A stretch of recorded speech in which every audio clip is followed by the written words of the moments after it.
또 상담 프로를 너무 많이 봤어. 금쪽 같은 내 새끼, 이혼 숙녀 캠프, 결혼 지옥 이런 프로그램들 너무 많이 봐가지고 부모들이 얘네들이 이렇게 지금 이렇게 된 거는 다 우리가 어렸을 때 얘를 잘못 키워서 그렇구나 이렇게 생각을 하시더라고요. 물론 우리가 실수한 부분들, 부모들이 실수하는 부분들이 있겠지만 그게 다가 아니라는 거 먼저 말씀드리고요. 아이들이 그렇게 인생에서 어려운 지점을 가지고 와서 이런저런 얘기하잖아요. 이 아이 잘 컸다고 생각합니다.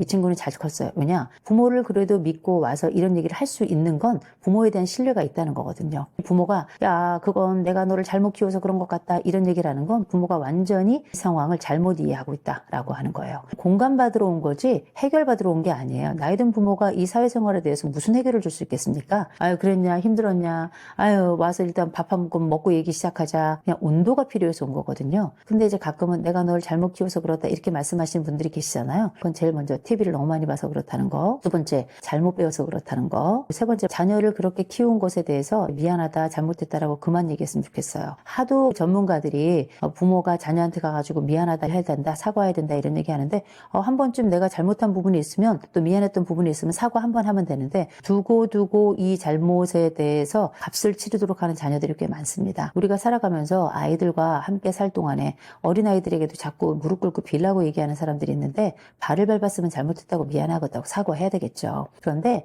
살아가면서 부모가 하는 실수에 대해서 얘기할 수도 있을 거예요. 다만 그걸 미안해할 게 아니고요. 진짜 부모들은 내가 이런 부분들이 있었는데 이런 노력을 했다. 이런 지점들은 좋아진 점이 있는데 아마 부족한 지점은 좀 있었을 것이다. 그래도 네가 잘 커줘서 고맙다. 부모가 이런 얘기 했으면 좋겠어요. 나이가 10살, 20살 넘어서 30살, 40살 됐는데 이제 와서 무릎 꿇고 빌고 싹싹 빌면 자녀들이 행복합니다. 사과를 받아서 아주 개운합니다. 이렇게 얘기할 것 같죠? 오히려 분노가 더 올라와요. 그럴 거면 왜 그렇게 했어요? 그렇게 할 것 같으면 그런 말을 하지 말았어야 될 거 아니에요? 이런 얘기하면서 오히려 부모의 남은 생에 멱살을 잡으려고 한단 말이에요.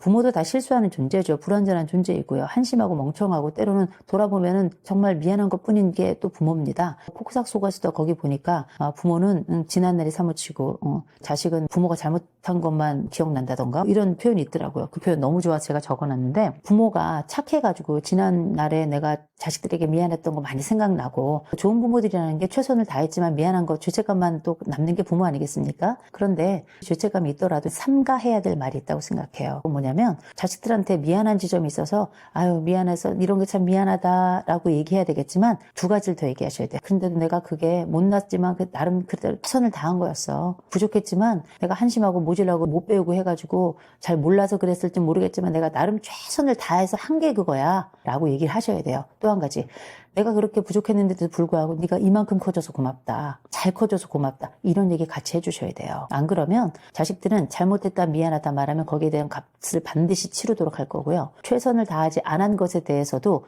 남은 생에도 나무랄 거고요. 네가 잘 컸다는 말을 하지 않으면 나는 영원히 못 큰 사람이 될 거라고 생각을 해요. 이런 일종의 마감의 말, 마침표의 말을 반드시 해주셔야 된다는 거.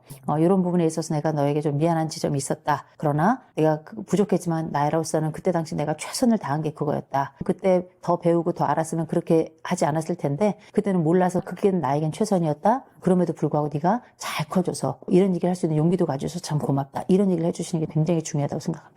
삼각관계라는 개념이 있죠. 부모 싸움 할 때 갑자기 엄마가 불러놓고 야 니네 아버지가 어떤 줄 아니? 이러면서 애를 끌어당겨가지고 제3자가 부부관계에 끼어들어 삼각관계를 형성하는 정서적으로는 굉장히 치우치게 만들고 또 세상에 대해서 또 적대적 관계를 만드는 좋지 않은 현상인데 이런 삼각관계가 어렸을 때만 존재하는 게 아니에요. 이런 것들은 생애 성장해 가면서 부모 간의 대화 그리고 정서적인 위로 공감이란 이름으로 계속 반복되거나 강화됩니다. 근데 이게 나쁜 게 아니에요. 그럴 때도 있는 거거든요. 아니 뭐 우리가 부모 자식 간에 니네 아버지가 얼마나 웃긴지 아냐 뭐 이렇게 얘기할 수도 있고 엄마 언니가 얼마나 웃긴지 알아? 언니는 쓰레기야 뭐 이렇게 얘기할 수도 있고 다 그런 겁니다. 단기로 끝나는 것이 아니라 장기적으로 하나의 정서적 줄기를 이루는 것처럼 물줄기처럼 그렇게 쭉 간다면 이거는 다른 한쪽을 완전히 메마르게 만드는 방식이에요. 그래서 상대에게 댐을 쌓게 하고 그 댐에 따라 가지고 그 물을 방류하지 않으면 그 반대쪽에 완전히 고갈돼서 죽는 거 아니겠습니까? 삼각관계라고 하는 게 가족관계에 있어서는 좋지는 않아요. 이런 관계가 쭉 성장을 해가면서 서로 간에 공감을 잘하는 관계, 대화가 잘 되는 관계일지 모르겠지만 이런 정서적 의존은 단기에 끝나지 않아요. 장기적으로 이어지고 내가 나이를 먹어서 내 부모는 늙어가요. 근데 내 엄마가 내 아버지가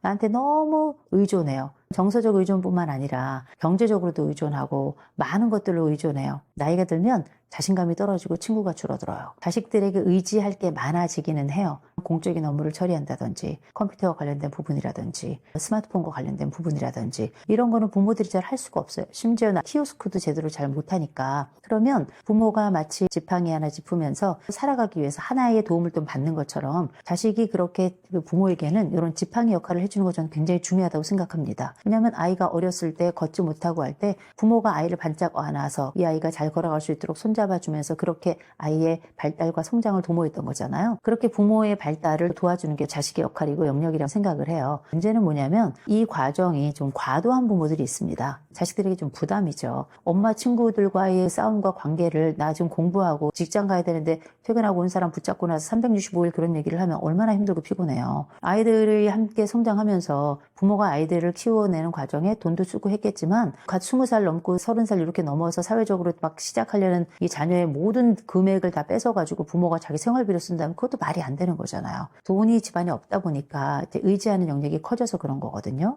어떤 부모들은 말이에요. 좀 심할 경우는 50대 정도밖에 안 돼서 아이들이 20대, 30대 취직을 했는데 아이의 그때부터 부모가 일을 하지 않고 자식들의 월급으로 살아가는 집들도 있습니다. 기생의 의미가 굉장히 커요. 부모의 능력이 있으면 최선을 다해서 일하고 끝까지 일하고 자기의 삶을 독립적으로 유지하는 거 굉장히 중요해요. 자식도 마찬가지죠. 커가면서 자기의 일상생활과 자기의 경제적 영역을 딱 안정적으로 확대해 가면서 자기의 삶을 구가하는 거 되게 중요한데 부모가 이렇게 일방적으로 모든 경제생활을 딱 포기한 채로 자식에게 들러붙어가지고 이 자식의 돈을 나누어 쓰는 경우 좀 심각한 경우라고 생각을 하거든요. 경제적으로만 의존하겠습니까? 정서적으로도 의존해요. 모든 것으로 판단과 결정 모든 것으로 의존합니다. 이런 경우 참 안타깝고 부모들이 그렇게 나에게 다가오고 마치 나의 삶을 점령하듯이 이렇게 오는데 거절하기 굉장히 어렵고 심지어 내가 밀어내려고 하기엔 나를 완전히 점령한 상태 더 이상 내가 움직이지 않으면 이 집이 움직이지 않는 이런 양태가 된 경우들이 꽤 많이 있거든요. 착취적 부모도 있어요. 의존한다고 얘기하지만 엄밀히 말하자면 착취적인 겁니다. 자녀가 자기의 삶을 독립적으로 영위하지 못하게 하고 이 부모를 부양하고 부모의 삶을 챙기느라고 자기의 개인적인 일을 전혀 하지 못하게 하는 건 전 착취라고 생각해요.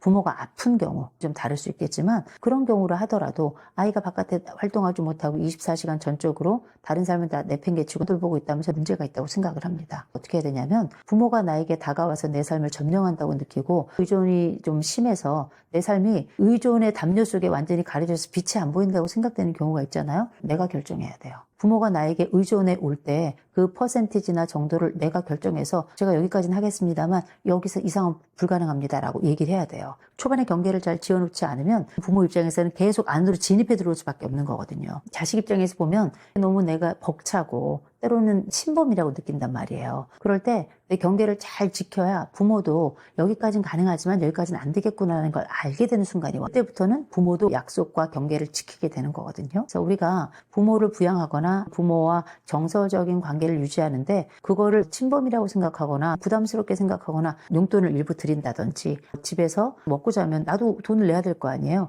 집안 전체에서 10만 원, 30만 원 이렇게 내가 내야 될 돈을 낼 수 있겠죠. 그런데 그게 아니라 전적으로 온 가족이 나에게 들러붙어가지고 나 없으면 이 집안이 돌아가지 않는다? 이런 경우에는 차갑고 냉정하게 들지 모르겠지만 경계 정하셔야 됩니다. 내가 삶을 살아야 내 가족도 사는 거예요. 나 없는 가족은 존재하지 않는 겁니다. 가족에게 함몰될 경우 나는 내 경계를 통해서 나라고 하는 시공간을 만들어내는 거 이게 굉장히 중요하고 이건 일종의 저항하듯이 해야 된다고 생각을 합니다. 근데 이거를 멀쩡히 건강하고 별일 없고 그냥 가족의 일부로서 역할을 해야 되는 건데 이것 자체에 대해서 거절하면서 아니야 난 내 인생을 살 거야 하면서 가족의 일원으로서 아무것도 역할도 하지 않는다? 이건 역시 웃긴 일이죠. 능력이 없는 부모님께 그래도 용돈 혹은 생활비의 일부를 드리는 거 이거는 꼭 해야 되는 일이라고 생각을 해요. 근데 뭐 전체를 다 내놔야 돼? 아니면 내 모든 월급이나 이런 것들을 부모가 다 관리하면서 부모가 나의 용돈을 일부만 주면서 심지어 나는 내 돈이 어떻게 쓰이는지도 몰라? 이거는 침범이에요. 이거는 함몰의 관계라고 볼 수 있습니다. 함몰의 관계인지 이런 침범의 과정에서